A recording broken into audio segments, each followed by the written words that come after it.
Hey, welcome back to the City Rev Life podcast. We're continuing our series where we're talking through parenting and young adults. So how do you parent young adults? And hey, young adults, how do you relate to your parents in this new season of life? We've been talking about that for a few weeks, and today we're going to focus on the young adults' relationship, young adults' perspective with their parents. And I'm joined by the one, the only Angelica Barros, who is currently a young adult herself and has 3 young adults as well. Yes. Wow. How she does both at the same time, it's amazing. That's why she's the one and only. Right? And then we've also got Jeremy Agosto here. He oversees our student ministry and our young adult ministry. He is also a young adult. Yes, I am. And so he has recently navigated his relationship with his parents as a young adult. Not that his parents might be listening on this podcast, but he's just such a great young adult. So, man, I appreciate that. We all look up to his young adult relationship with his parents. He's going to talk about how he is parenting his parents. Oh gosh, how are you relating to your parents, Jeremy? How am I parenting my parents? Yeah, that's not what we're talking about today. I'm sure that's what young adults do think, though. How are we parenting our Well, parents? once you hit like 22 years old, I mean, what more do you need to learn? Obviously, you've learned everything you need to know. You know everything. So you don't even need your parents anymore, right? You've got it all figured out. You've lived enough life now. Yes, yeah. Right? That's the common perspective, certainly. Yeah. So why don't you kick us off here, Jeremy? Where are we going to be? Yeah. So, I mean, first things first, I think this is such a critical conversation, something that, I mean, should be normalized, just as far as talking about our relationship with our parents in different stages, as a child, as a teenager, as a young adult. But I just see this being so critical, so beneficial, because I believe that there is a desire in all of us where we want to see our relationships flourish and grow, especially in our relationship with our parents. And with a series and conversation like this, I really appreciate it because we're looking at it from both perspectives, the parent perspective and also the young adult perspective. And the reality is it takes 2 to tango, to see a relationship grow and flourish, that it requires the investment, the love and humility on both ends, from the parent and the young adult. So to kick off our time, I wanted to go through a passage in the book of Ephesians, in Ephesians chapter 6. And so you guys can take a second to get there. But something that I really appreciate, really love about this book is how Paul, he makes, he gives his readers, he gives his audience an understanding of what the gospel is, what it looks like to believe and experience the gospel. And we see in the second half of this book, the second half of this letter, what it looks like to put the gospel into practice, how to live it out, what it looks like to experience the gospel in our relationships, more specifically in the family dynamic. So in Ephesians chapter 6, this is what it says in verses 1 through 3. It says, "Children, obey your parents in the Lord, for this is right. Honor your father and mother. This is the first commandment with a promise, that it may go well with you and that you may live long in the land." He begins with identifying children and how children are commanded and instructed to place themselves under the authority and leadership of their parents. And then we move on to verse number 2, which doesn't identify a specific group, but makes it more general. Paul says, "Honor your father and mother. This is the first commandment with a promise." And so what we see here in this verse is how no matter what stage of life, no matter what age, as a son, as a daughter, you are to honor your parents. That just throughout all the seasons of life, like that's a non-negotiable. That's something to prioritize and keep in your relationship with your parents. Now, what's the definition of honor? What does it look like to honor? To value, to esteem, and treat someone as weighty or significant.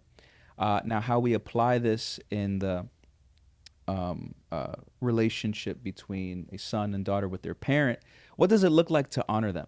It looks like to value them, to respect them, and to care for them.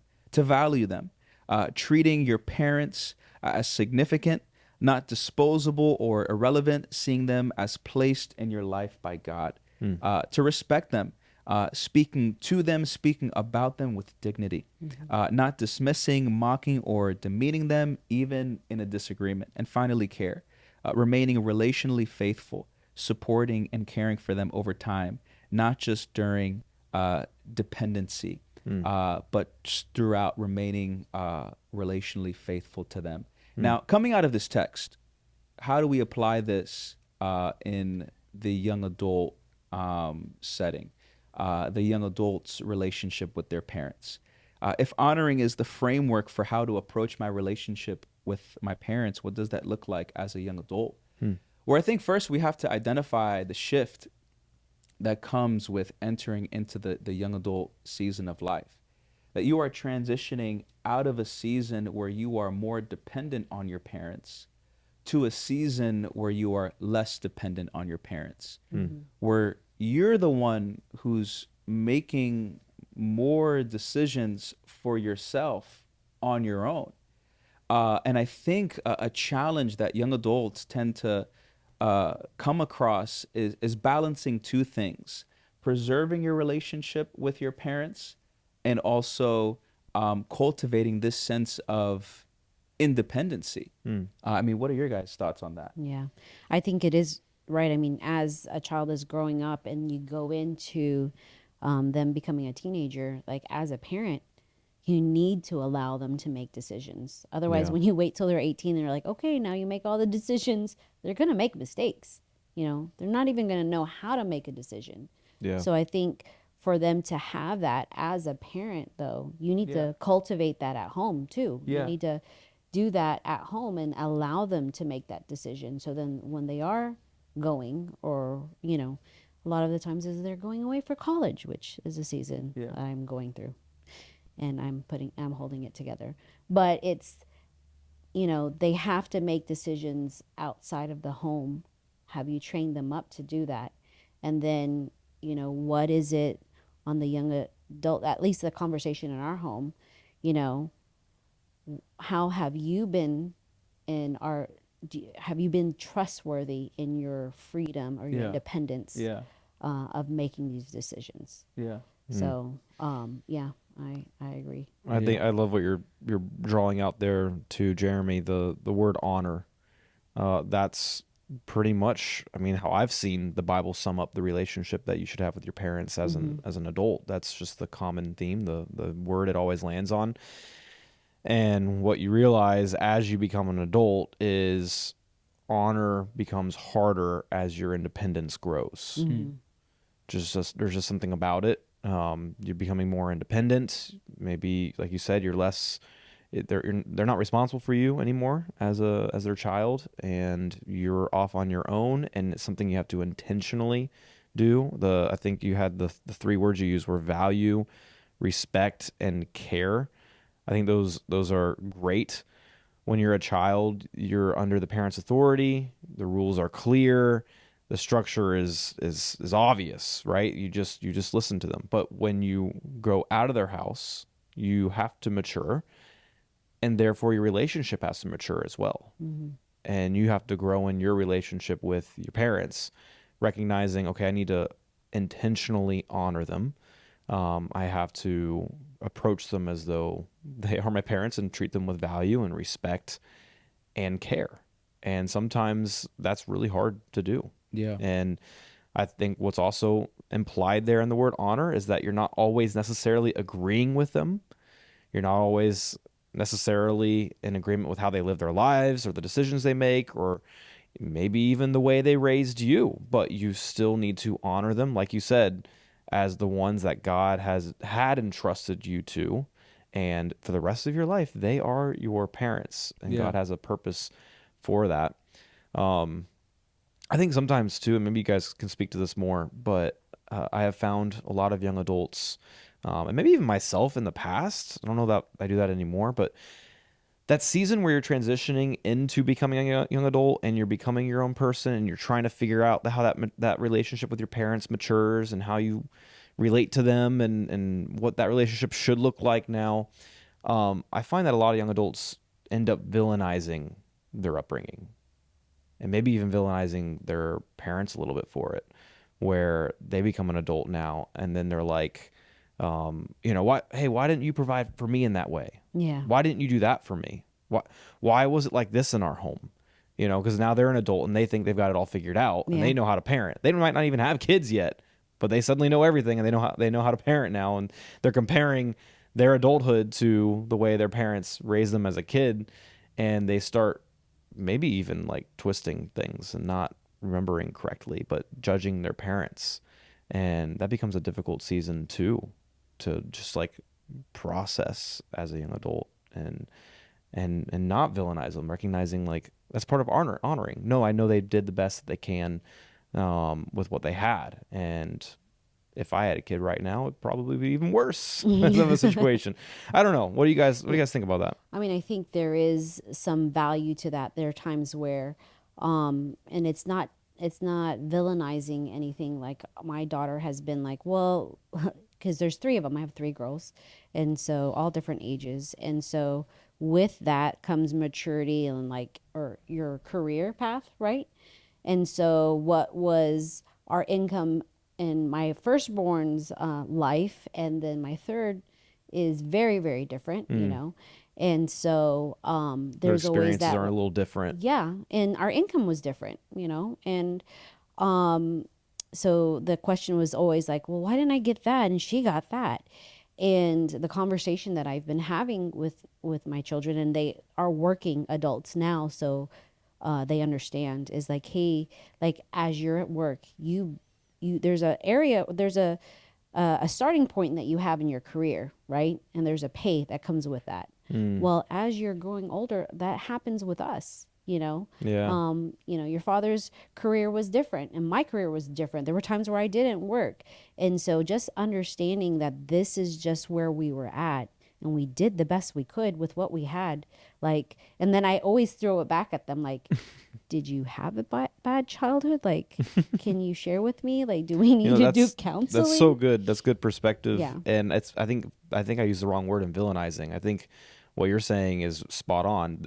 You're trying to interpret, you're trying to understand your childhood. Yeah. Because now you're an adult, you're fully conscious, you have a more developed brain, you're out of the parents' house, and so now you're trying to process your childhood, and so you have a lot of questions. Yeah. Like on fairness. Yeah. Like, why did they get that and I didn't? And it's so good that your young adult children have a willingness and a relationship with you to go and just ask and just talk to you about it and dialogue. And I think it's important for parents who are listening to this to understand they're processing work now. Right. They don't have summers off. They've got 2 weeks off, 2 weeks of vacation. And this is a big change to them. And they're processing how to do their bills, and they're processing like, how did you do this? And so it's the willingness to be open and not also on the parents' point of view, like they're asking questions sometimes to just ask. It isn't to villainize you. This is not about your feelings. Right. It's for them to understand. And so on both sides, it's building that relationship and having that conversation, because as they're working and as they're paying bills, they will realize, and then like part of me wants to put myself in their perspective, but that was such a long time ago. It's hard, I'm sure. As a young adult. Yeah. That it's like, okay, hey, they're seeking to understand, and I need to have grace, and even how they word it, because they're still they don't know how to communicate well. Yeah. And then so the young adults out there who are listening, don't villainize your parents. Like, while you're processing and while you're trying to interpret your childhood, like Angelica's saying, sometimes it's like you just mark off your parents like, oh, they just always did me wrong, and not seek to understand and not have those conversations. Yeah. And I love the parent's perspective of like, when they ask those questions, even if it's worded horribly or it's said with a lot of emotions and passion, try to see through that they're really just trying to understand and process their own childhood. And it's okay for both parties, the young adult, to admit they're not perfect, that they were a crazy kid that made mistakes, and you weren't a perfect parent either. And I think that's probably one of the most like healthy conversations you can have with your kid of like, hey, I wasn't perfect either, and you're not going to be the perfect parent either. None of us are. And sorry that I yelled at you that one time. Didn't realize you'd remember it 30 years later, 20 years later, 15 years later, whatever it is. It's like I was just a bad day. I'm sorry. Yeah. Yeah. But Yeah, I also think too, like, maybe the word villainize, maybe could be a little bit too much, but maybe it's like adding too much pressure mm, on my parents, where I'm setting maybe unrealistic expectations on them, that's good. where I am looking to them to affirm me in this way, love me in this way, provide for me in this way, Mm, and seeing that they didn't follow those expectations, uh, it sheds light on a deeper heart issue, that maybe I was looking to them uh, to do and be for me only what God can that's do good. and be for Your me. Heavenly Father, yeah. Yeah. Yeah. That's and, really and I good. think just going along with what you're saying, like, as a young adult, to really keep reality in mind. Like, did my parents have the same upbringing as me? Mm-hmm. Um, what could they afford while I was growing up? Like reflecting on all of these things with like a rational like perspective. Mm-hmm. Mm, But yeah, I think if we ever get to moments like that where we're putting pressure on our parents or villainizing them or setting these unrealistic expectations, we got to go back to our heart and mm, and recognize that they're a human just like I'm a human. They're further ahead in life, but we still share the same, flesh and blood. But something that I kept hearing while you guys were talking is just how the young adult season is training grounds. Like, the young adult season is a season of life where I am being more prepared um, to be on my own, mm, Mm-hmm. because that's the next season, right? Yeah. And something that I was thinking about is just this topic, this action step of honor, what it would look like to honor my parents as a young adult. Honoring my parents looks like responsibly stewarding the freedom they trust me with. So what are mm. the areas in my life that, looking back at as I was a child, as I was a teenager, the areas where my parents had more say on, my parents had more authority over, and now seeing that I have more say in these areas, how can I steward this freedom with wisdom? That being my spirituality, that being how I manage my time, that being my relationships and my finances. These are all things that my parents took care of as I grew up. But now it's my responsibility to take care of these things. Should I abuse the freedom? Should I respond with recklessness? No. But to respond with wisdom, and by responding with wisdom, not only is that honoring my parents and preserving our relationship, but that's also maturing me. Mm-hmm. What do you guys think on that? Yeah. I like that. I like the when you're talking about time. So, we now have an 18-year-old and she's magically an adult. It's And the magic it's age. just the magic age. But it's like trusting her. She's always been good. Like, we've allowed our kids to go to some parties. We were like, just remember who you represent. You know, and it's not the Barros family. You represent someone else who's greater. And she has always been good with time. Well, like this past weekend, she's like, "Mom, I'm gonna go out," and I'm like, "Okay, that's great. Who are you hanging out with?" And then I almost was like, "Oh, what time are you gonna come home?" And all the questions that come behind. My husband has to be like, "Hey, pause. Like, Mm. she's good. Mm, She's good. She's good because this is the child that has to be in bed by 9. It doesn't matter. She's like tired. She's like, peace out, guys. I gotta go. She'll have friends over. Peace out, guys. I'm getting ready. You can hang out with my mom. But it's that now, she has proven to us in the past that she's responsible for their mm, Yeah. time. So now it's like, okay, I trust you with this time. Let Yeah. her do it. you know? And you were able to get to that point because you guys wisely as parents slowly, loosened the leash a little bit over her high school years and let her have the opportunity to build trust. Yeah. Because as you really start to become an adult at 14 years old, 13 years old, you're transitioning into an adulthood. And to slowly let her build that trust brought you to a point where now she's 18, I think going off to college, Yeah, right? she's going off to, yeah. It's kind of scary, but now you've built trust and she's got some responsibility in her because she was building it throughout high school rather than, okay, you're 18, you suddenly flip a switch. You're an adult now. No, make your own decisions. See you later. Peace out. That would be really hard. Yeah. For anyone. So I like how when you were laying out the different steps there, you weren't giving ages. You were just saying like, hey, this is how you slowly transition in responsibility and honoring from obeying your parents to honoring them. And it's a slow transition. You weren't saying like, oh, it's this age is when everything changes. I think that's spot on. Yeah. And I think it's different for every kid. They're like, I have 3 girls and they're very different, all raised in the same household, but God created them different. They're built differently. And so what is one's strength could be the other one's weakness. And so you have to lead and guide them. That's good. And each time, young adults, like each time is hard. It is hard to let go because this person has been in your care. You've loved them. Like the Lord called you to love them and care for them. And now it's like, okay, leave the nest, but it's still very, very hard. But it's trusting the Lord, like the Lord's sovereign in your life. So as fun and exciting as the next adventure is, like going off to college or, moving out on your own, like all of that it's exciting.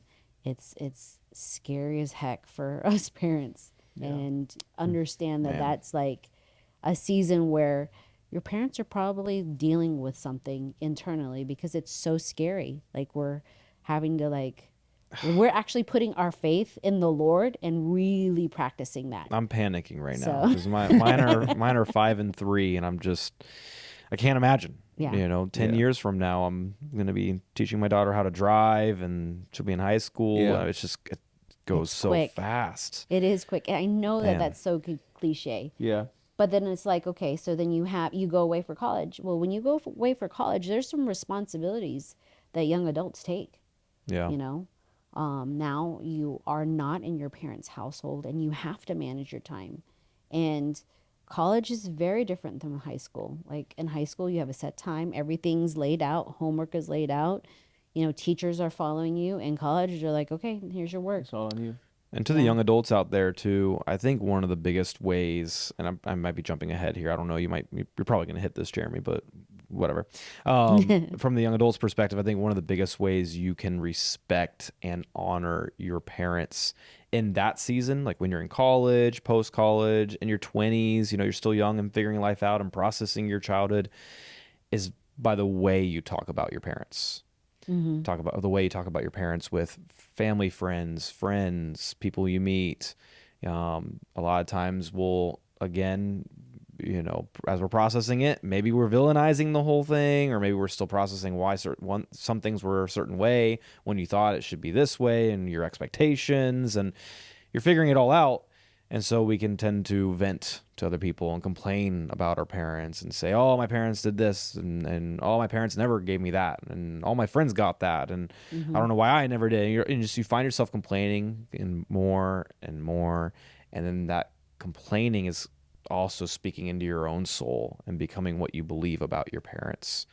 I think part of honoring is being respectful as you're talking about them and saying nice things about them. And then even when someone's like, yeah, my parents got me my first car, it was the best. And it's like, oh yeah, my parents, they didn't get me my first car, but that's okay. Like they taught me this and that in the process. And they helped me buy my first car. They did it a little bit differently. And it's just our situation was a little bit different. You're not speaking about it in a negative light as you're processing it. You're just thinking it. You're thinking through it and processing as a young adult, but you're also being respectful to your parents and the way you communicate that. Yeah. Honoring is the best course of action. And this thought came to mind. but just because my relationship with my parents, or uh, a young adult's relationship with their parents is probably the most intimate relationship that they have. Mm-hmm.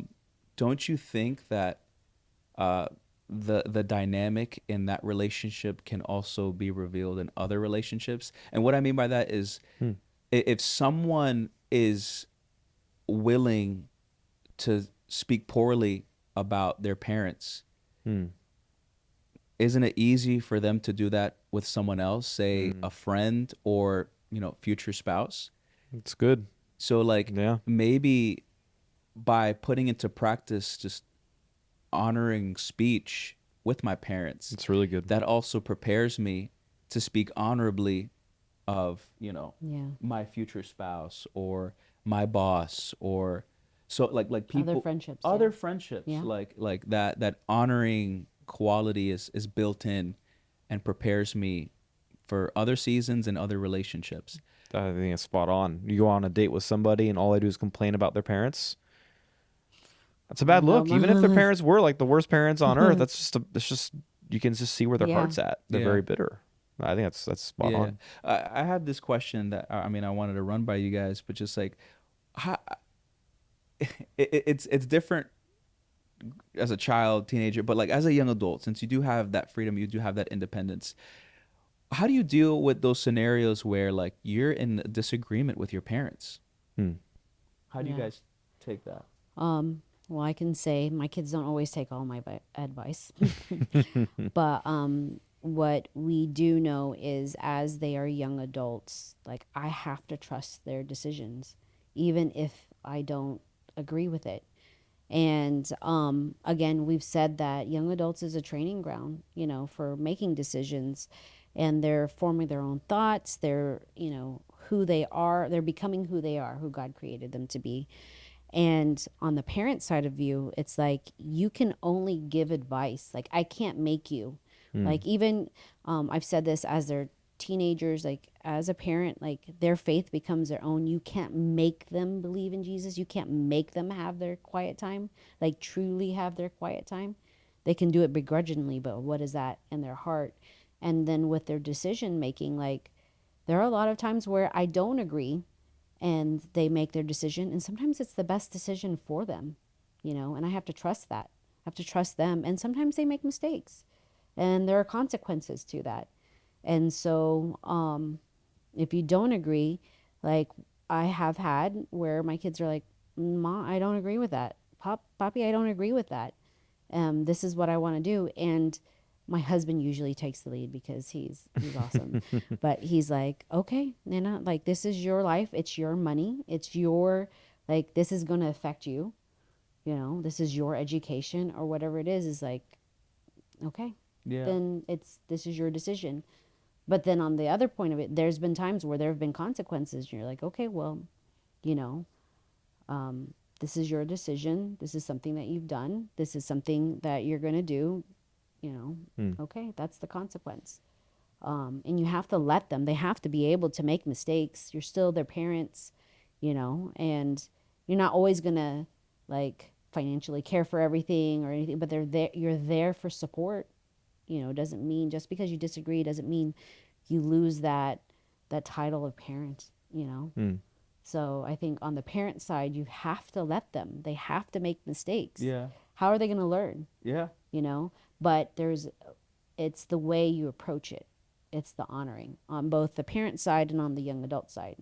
Now, if you are the young adult and you're like, well, I'm going to do it no matter what you say, well, how do you think that's going to be received if that's how your parents are like, well, I'm going to do this no matter what you say? Yeah. So it's always it's that honoring, you know? Yeah. Yeah. I think, going back what we said just a second ago, honoring a big part of that is how you speak about your parents. Mm-hmm. It's also how you speak to your parents. Yeah. Honoring doesn't always mean you're in complete agreement with them. It means you're going to honor them by communicating with them, communicating well with them, communicating with love to them, and just sitting down and saying, hey, I disagree. This is where I'm at. I'm going to go this direction. I know you're not for it. I know you don't like it. I'm sorry, but I really believe that this is the direction I need to go in. Yeah. That's honoring, that's respectful, and I think you're right, Angelica. Like if as a parent, you should love that you're hearing that from your child, that they're willing to sit you down, respectfully tell you what's going on, respectfully tell you that they disagree, because you didn't ever set out to raise a child that never disagreed with you. Uh-huh. You wanted a child that could grow up to learn how to think for themselves and make their own decisions and own their own decisions and be responsible. So that's them living out what you wanted them to be.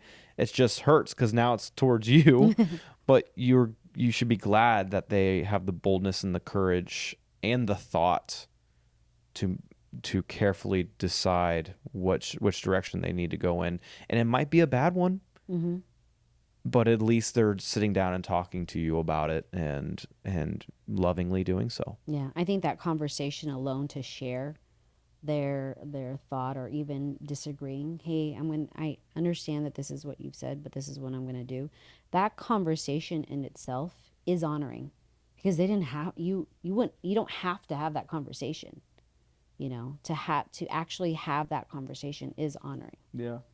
So Yeah, I'm seeing like pros to like both sides, whether they make a good decision or a bad decision. Because if they make a good decision, then that gives you more trust that they've really thought this out and they made a good decision for themselves. But also, even if they made a bad decision and they understand and experience the weight of the consequences of their decisions, like they now know how to respond differently when that situation arises. So I mean, it benefits the relationship and it also benefits kind of their growth. Yeah. But I would also, for the young adult, like if you find yourself in a space where you're disagreeing with your parents, you disagree with your parents or you're disagreeing with your parents, like I would challenge you to ask a very humbling question. It's, why do you disagree with them? Do you disagree with them because of what they're saying, or do you disagree with them because they're your parents? That makes sense? Oh yeah, absolutely. Because it's like, my friend can say the same thing and I'm like, oh, I'm with them, but then because it came from my parents, oh no, like I don't agree, like they're It's true. wrong. It's true. that is so true, and that's true in a lot of like different age groups. Like I could say something to my daughter, and she'd be like, "Oh," my husband could say something, and be like, "Oh wow, Bobby," and you're just sitting there like, "What the heck, man? What am I, chopped liver?" Yeah. But it's dynamics of relationships. Yeah. I'm sure there are things that my mom could say to me, and I would just roll my eyes or just be like, "Oh," and then my sister could say the same thing. You're like, "Oh my gosh," Yeah. Yeah. I do want to say, hey, young adults, also realize your parents have parents that they have to honor. So parents, be mindful of how you respond to your parents, because they're going to imitate that. They're watching you and they're going to imitate that. Yeah. That's good.